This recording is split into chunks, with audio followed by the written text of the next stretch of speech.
حقوق کو حاصل کرنے، حقوق کو مانگنے، حقوق کو طلب کرنے کو نہیں کہتا ہے، بلکہ قرآن فرائض پر زور دیتا ہے۔ وہ تمام افراد خاندان کے فرائض بیان کرتا ہے، ذمہ داریاں بیان کرتا ہے۔ اس طرح وہ یہ کہنا چاہتا ہے کہ اگر فرائض کو صحیح طریقے سے ادا کیا جائے تو کسی کے حقوق پامال ہی نہیں ہوں گے۔ اس تعلق سے ایک آیت ہماری رہنمائی کرتی ہے، سورہ البقرہ کی آیت نمبر 228 ہے، لَهُنَّ مِثْلُ الَّذِي عَلَيْهِنَّ بِالْمَعْرُوفِ، عورتوں کے حقوق معروف طریقے سے ویسے ہی ہیں جیسے ان کے فرائض ہیں۔ گویا کہ اس آیت میں یہ بات کہی گئی ہے، عورتوں کے جو حقوق ہیں وہ مردوں کے فرائض ہیں، اور مردوں کے جو حقوق ہیں وہ عورتوں کے فرائض ہیں۔ حقوق اور فرائض کا آپس میں بہت گہرا تعلق ہوتا ہے۔ قرآن کی تعلیم و تلقین یہ ہے کہ اگر خاندان کے جو افراد ہیں اگر وہ اپنے فرائض پر توجہ دیں، اس پر ان کی نگاہ رہے، ہر شخص یہ سوچے کہ اس کی جو ذمہ داری ہے وہ اس سے کما حقہ ادا کر رہا ہے یا نہیں کر رہا ہے، تو دوسروں کو اپنے حقوق مانگنے، طلب کرنے کی نوبت ہی نہیں آئے گی۔ اہل خاندان کے کیا فرائض ہیں، کیا حقوق ہیں، ان کا میں بہت اختصار کے ساتھ میں تذکرہ کرنا چاہتا ہوں۔ سب سے پہلے شوہر کا حق۔ شوہر کا حق یہ ہے جو بیوی کے فرائض میں سے ہے کہ وہ اس کی اطاعت کرے، معروف میں اس کی اطاعت کرے، اس کا کوئی رویہ باغیانہ نہ ہو۔ سورہ النساء آیت نمبر 34 میں ہے، فالصالحات قانتات حافظات للغیب بما حفظ اللہ۔ جو نیک عورتیں ہیں وہ اطاعت شعار ہوتی ہیں۔ قانتات کا لفظ عربی زبان میں اطاعت کے معنی میں آتا ہے، اس میں اللہ کی اطاعت بھی شامل ہے اور شوہر کی اطاعت بھی شامل ہے۔ چنانچہ قنوت کا لفظ قرآن کریم میں مختلف مقامات پر آیا ہے، قانتات کا بھی لفظ آیا ہے، اس میں اللہ کی اطاعت کا مفہوم پایا جاتا ہے۔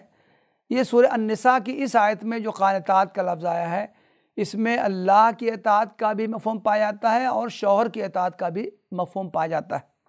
گویا کہ نیک عورتوں کا جو امتیازی اور نمایاں وصف ہونا چاہیے کہ وہ شوہر کی اطاعت گزار ہوں۔ اسی بات کو ایک حدیث میں اللہ کے رسول صلی اللہ علیہ وسلم نے بہت اچھے انداز میں بیان فرمایا۔ آپ سے پوچھا گیا بہترین عورت کون ہے؟ ای النساء خیر۔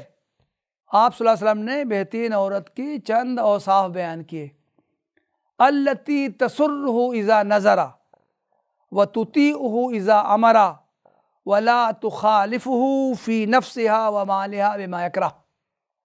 سب سے بہتر عورت وہ ہے کہ جب اس کا شوہر اس کی طرف دیکھے تو خوش ہو جائے۔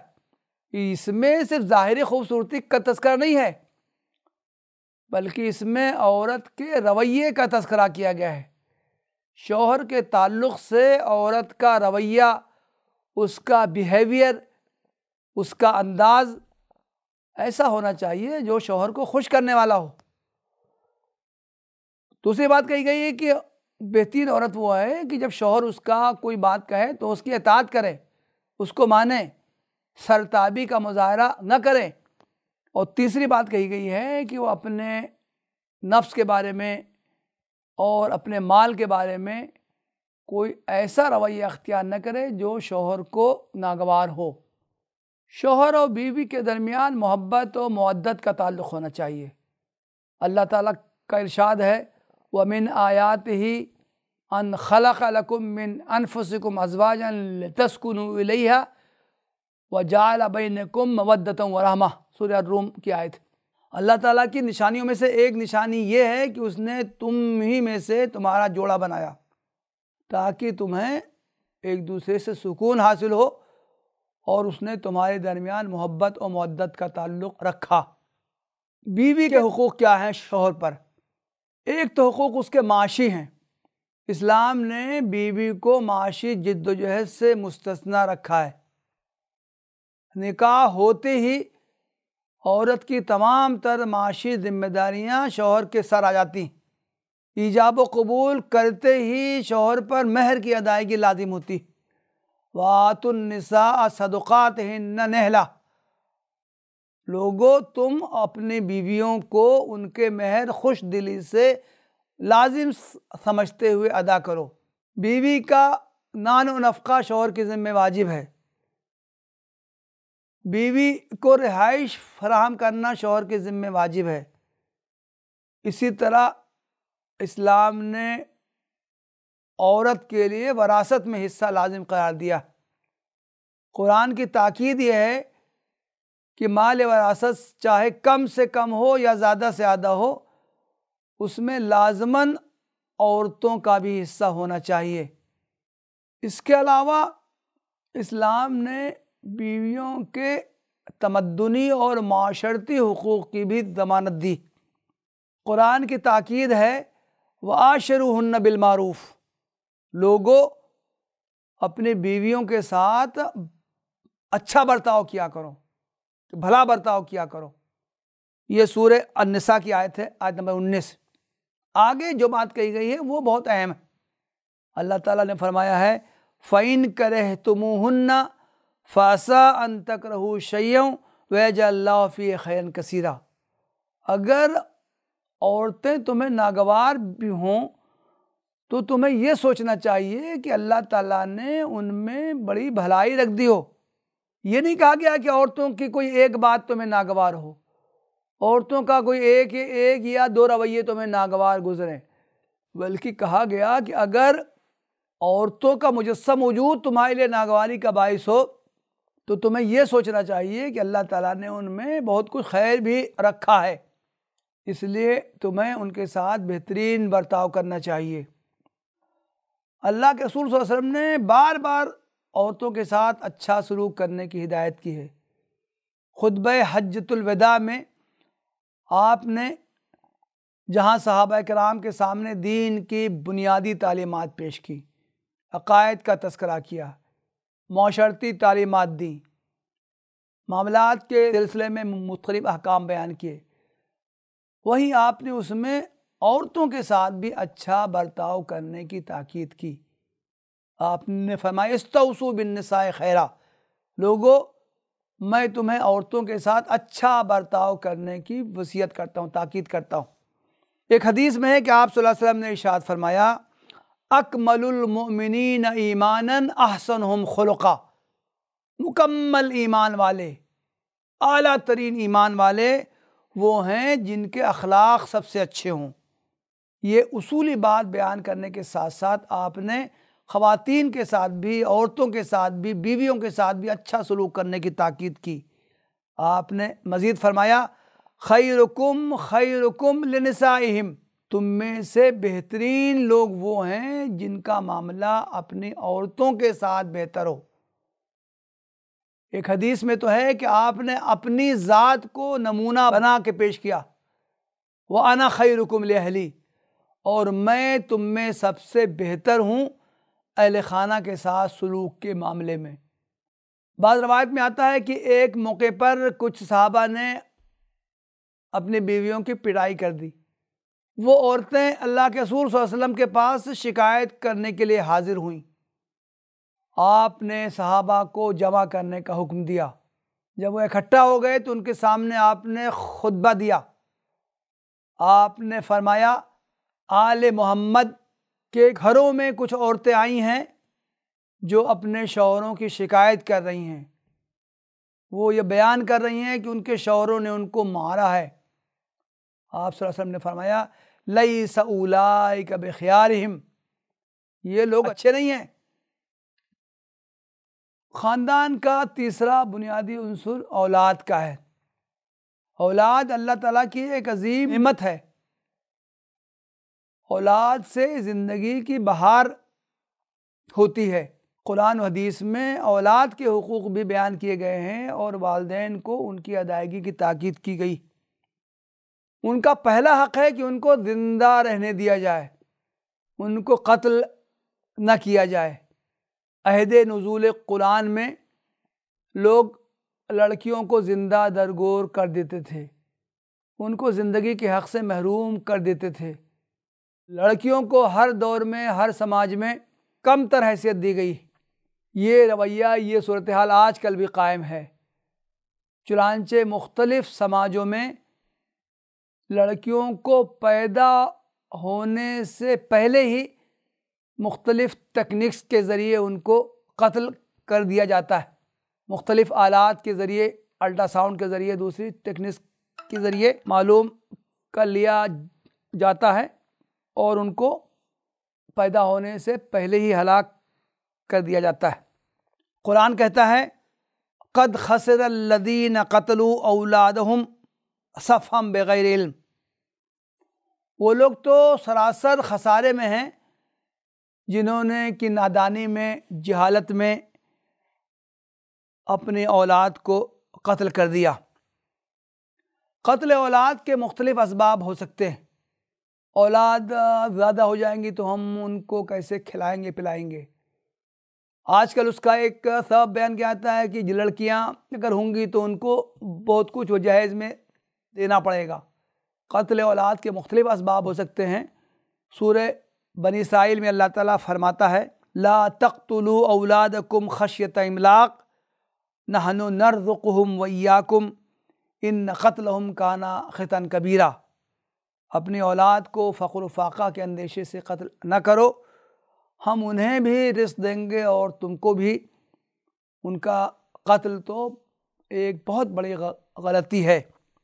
اولاد کا دوسرا حق ہے پرورش،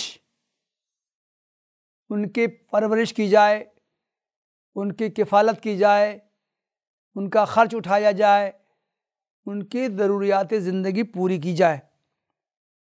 اس معاملے میں کوتاہی کو اسلام گناہ قرار دیتا ہے۔ ایک حدیث میں ہے کہ اللہ کے رسول صلی اللہ علیہ وسلم نے ارشاد فرمایا کفا بالمرء اثما ان یضیع من یقوت، آدمی کے گناہ گار ہونے کے لیے کافی ہے کہ جو لوگ اس کے زیر کفالت ہوں وہ ضائع ہو جائیں، ان کا وہ پرسان حال نہ ہو۔ اولاد میں لڑکے بھی آتے ہیں، لڑکیاں بھی آتی ہیں۔ قرآن و حدیث میں خاص طور سے لڑکیوں کی پرورش کرنے، ان کا خیال کرنے، ان کی ضروریات پوری کرنے کی تاکید کی گئی۔ بہت سی احادیث ہیں جن میں خاص طور سے لڑکیوں کی صحیح پرورش پر زور دیا گیا ہے۔ ایک حدیث میں ہے کہ اللہ کے رسول صلی اللہ علیہ وسلم نے فرمایا من ابتلی من هذه البنات بشیء کن لہ سترا من النار، جو شخص ان لڑکیوں کے معاملے میں کسی چیز کی وجہ سے آزمایا جائے تو یہ لڑکیاں قیامت میں اس کے لیے اوٹ بن جائیں گی، پردہ بن جائیں گی جہنم سے حفاظت کا۔ متعدد احادیث میں بات کہی گئی ہے کہ جس شخص کی 3 لڑکیاں ہوں، جس شخص کی 3 بہنیں ہوں، جس شخص کی 2 لڑکیاں ہوں، جس شخص کی 2 بہنیں ہوں، وہ ان کی پرورش کرے، ان کا خیال رکھے، ان کی ضروریات پوری کرے، جب وہ بڑی ہو جائیں تو ان کی شادی کر دے، تو وہ شخص جنت کا مستحق ہوگا۔ خاص طور سے لڑکیوں کا تذکرہ اسی وجہ سے کیا گیا کہ ہر سماج میں لڑکیوں کو ان کے حقوق سے محروم رکھا گیا ہے، لڑکوں کے مقابلے میں ان کو کمتر سمجھا گیا ہے۔ بلکہ ایک حدیث میں تو صاف الفاظ میں یہ کہا گیا ہے جو شخص اپنے لڑکی ہو اس کی وہ پرورش کرے اور لڑکوں کو اس پر ترجیح نہ دے، ایسے شخص کے لیے جنت ہے۔ اولاد کا تیسرا حق ہے ان کی دینی اخلاقی تربیت، اس پر بھی بہت زور دیا گیا ہے۔ سورہ التحریم آیت نمبر 6 ہمارے سامنے بار بار آتی رہتی ہے۔ اللہ تعالیٰ نے فرمایا ہے یا ایھا الذین آمنوا قوا انفسکم واہلیکم نارا، اے لوگو جو ایمان لائے ہو، اپنے آپ کو اور اپنے گھر والوں کو جہنم کی آگ سے بچاؤ۔ ظاہر ہے کہ گھر والوں میں بیوی شامل ہے، اس کے ساتھ ساتھ اولاد بھی شامل ہے۔ ایک حدیث میں اللہ کے رسول صلی اللہ علیہ وسلم نے فرمایا الرجل رائن علی اہل بیتہ وہو مسئول عن رعیتہ۔ آپ نے فرمایا کلکم رائن وکلکم مسئول عن رعیتہ، ہر شخص تم میں سے رائی ہے، نگہبان ہے، چرواہا ہے، اور اس سے اس کے رعیت کے بارے میں سوال کیا جائے گا۔ پھر آپ نے خاص طور سے خاندان کے سربراہ مرد کو مخاطب کر کے فرمایا کہ مرد اپنے گھر والوں کا نگراں اور نگہبان ہے اور اس سے اپنے رعیہ کے بارے میں سوال کیا جائے گا۔ ایک حدیث میں تو ہے اللہ کے رسول صلی اللہ علیہ وسلم نے فرمایا ما نہل والد ولدا من نہل افضل من ادب حسن، کسی شخص نے اپنی اولاد کو اچھے ادب سلیقہ اس سے بڑھ کر کوئی تحفہ نہیں دیا۔ مجھے اس سے معلوم ہوتا ہے کہ اولاد کی اچھی دینی اخلاقی و تربیت کرنا بھی والدین کی ذمہ داری ہے، اولاد کا حق ہے کہ اس کے والدین ماں باپ اس کی اچھی تربیت کریں۔ خاندان کا چوتھا بنیادی عنصر ہے والدین۔ قرآن اور حدیث میں والدین کے ساتھ حسن سلوک پر بہت زور دیا گیا ہے۔ قرآن کریم میں متعدد مقامات پر کہا گیا ہے وَبِالْوَالِدَيْنِ احسانا، اللہ تعالیٰ کے حقوق بیان کیے گئے ہیں کہ شرک نہ کیا جائے، فوراً کہا گیا ہے کہ والدین کے ساتھ بھی اچھا سلوک کرو۔ سورہ اسراء میں آیا ہے وَقَضَىٰ رَبُّكَ أَلَّا تَعْبُدُوا إِلَّا إِيَّاهُ وَبِالْوَالِدَيْنِ احسانا، اللہ تعالیٰ نے یہ تو فیصلہ کر دیا ہے کہ تم اس کے علاوہ اور کسی کی عبادت نہ کرو اور ساتھ ہی والدین کے ساتھ اچھا سلوک کرو۔ متعدد حدیث میں والدین کا اور خاص طور سے ماں کا بھی تذکرہ کر کے ان کے ساتھ اچھا برتاؤ کرنے کا حکم دیا گیا ہے۔ ایک صحابی اللہ کے رسول صلی اللہ علیہ وسلم کی خدمت میں حاضر ہوئے، فرمایا من احق الناس بحسن صحابتی، میرے حسن سلوک کا سب سے زیادہ مستحق کون ہے؟ اللہ کے رسول صلی اللہ علیہ وسلم نے فرمایا تمہاری ماں۔ انہوں نے پھر اپنا سوال دہرایا، اللہ کے رسول نے فرمایا تمہاری ماں۔ تیسری مرتبہ پھر انہوں نے یہی سوال کیا، اللہ کے رسول نے فرمایا تمہاری ماں۔ جب انہوں نے چوتھی مرتبہ یہی سوال دہرایا تو اللہ کے رسول نے فرمایا تمہارے باپ۔ ایک حدیث میں ہے کہ اللہ کے رسول صلی اللہ علیہ وسلم نے فرمایا من ادرک والدیہ عند الکبر احدہما او کلیہما ثم لم يدخل الجنہ، وہ شخص ناکام اور نامراد ہے، وہ شخص تو محروم ہے ہر چیز سے جو اپنے والدین کو پائے بڑھاپے کی حالت میں، کسی ایک کو یا دونوں کو، اور پھر وہ جنت میں داخل نہ ہو سکے۔ ہم سب جانتے ہیں کہ جہاد کتنی بڑی عبادت ہے، کتنی عظیم الشان عبادت ہے۔ متعدد احادیث میں ہے کہ بعض صحابہ جہاد میں شامل ہونے کے لیے آئے، اللہ کے رسول صلی اللہ علیہ وسلم نے پوچھا تمہارے باپ ہیں؟ کہا ہاں۔ حضور نے فرمایا ارجع الیہما وفیہما فجاہد، ان کے پاس واپس جاؤ، ان کی خدمت کر کے جہاد کا ثواب حاصل کرو۔ ایک صحابی آئے اور انہوں نے کہا کہ اللہ کے رسول میں تو مجھے تو جہاد کا اتنا شوق ہے کہ میں اپنے ماں باپ کو روتا ہوا چھوڑ کے آیا ہوں۔ اللہ کے رسول نے فرمایا جاؤ تو واپس جاؤ، ان کی خدمت کرو اور ان کو ہنساؤ، جس طرح تم نے ان کو روتا ہوا چھوڑا ہے اسی طرح جا کے ان کو ہنساؤ۔ خاص طور سے بوڑھے والدین کی خدمت کی تو بہت تاکید کی گئی۔ قرآن کریم ہی میں آیا ہے اما یبلغن عندک الکبر احدہما او کلاہما فلا تقل لہما اف ولا تنہرہما، جو ماں باپ تمہارے پاس بڑھاپے کی عمر ان کو اف نہ کہو نہ ان کو جھڑکو، واخفض لہما جناح الذل من الرحمہ، ان کے لیے اپنے رحم و کرم کے پر بچھا کے رکھو، اور وقل رب ارحمہما کما ربیانی صغیرا، اور ان کے اے اللہ تعالیٰ سے دعا کرتے رہا کرو کہ اللہ تعالیٰ جس طرح انہوں نے مجھے بچپن میں پال پوس کے بڑا کیا ہے اسی طرح اللہ تعالیٰ تو ان پر رحم کر۔ رشتہ دار بھی خاندان کا حصہ ہوتے ہیں۔ قرآن و حدیث میں رشتہ داروں کا بھی حسن سلوک ان کے ساتھ کرنے، ان کا خیال رکھنے کی تاکید کی گئی ہے۔ قرآن میں ان لوگوں کو جنت کا مستحق قرار دیا گیا ہے الذین یصلون ما امر اللہ بہ ان یوصل، اللہ تعالیٰ نے جن رشتہ داروں کو جوڑنے کا حکم دیا ہے اس کو وہ جوڑتے ہیں۔ اسی طرح ان لوگوں کو اہل جہنم میں سے قرار دیا گیا ہے الذین یقطعون ما امر اللہ بہ ان یوصل، اللہ تعالیٰ نے جن رشتوں کو جوڑنے کا حکم دیا گیا ہے ان کو وہ توڑتے ہیں۔ احادیث میں بھی صلہ رحمی پر بہت زیادہ زور دیا گیا ہے۔ ایک حدیث میں کہ الرحم شجرۃ من الرحمن، کہ رحم تو رحمان سے مشتق ہے۔ اللہ تعالیٰ رحم کو مخاطب کر کے فرماتا ہے جو تم سے جڑے گا اس سے میں جڑوں گا، جو تم سے کٹے گا اس سے میں کٹوں گا۔ صلہ رحمی صرف یہی نہیں ہے کہ جو رشتہ دار ہم سے تعلق رکھیں ان سے ہم بھی تعلق رکھیں گے، جو ہم سے تعلق نہیں رکھیں گے ان سے ہم بھی تعلق نہیں رکھیں گے۔ اس سے منع کیا گیا ہے۔ ایک حدیث میں کہا گیا لا تکونوا امعا ان احسننا و ان اساؤوا اسانا، خود غرض نہ بنو، یہ نہ کہو کہ جو لوگ ہم سے اچھے تعلقات رکھیں گے، ہمارے ساتھ اچھا برتاؤ کریں گے، ان کے ساتھ ہم بھی اچھا برتاؤ کریں گے، جو ہمارے ساتھ کوئی تعلق نہیں رکھیں گے ان سے ہم بھی تعلق نہیں رکھیں گے۔ رشتہ داروں کا رویہ جو بھی ہو، ہماری ذمہ داری ہے کہ ہم ان کے ساتھ اچھا برتاؤ کریں، ان کے ساتھ صلہ رحمی سے پیش آئیں۔ شوہر کے لیے جس طرح اس کے نسبی رشتہ دار اہم ہیں اسی طرح اس کے سالی رشتہ دار اہم ہیں۔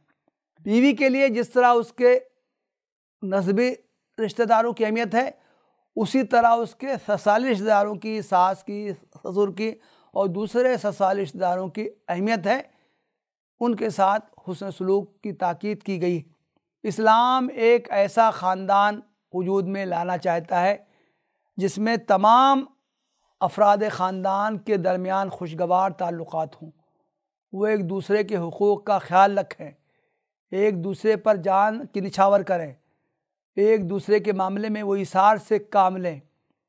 اگر ایسا وہ کریں گے تو ان کے درمیان باہم محبت اور مودت کے تعلقات استوار ہوں گے، ایک خوشگوار خاندان وجود میں آئے گا۔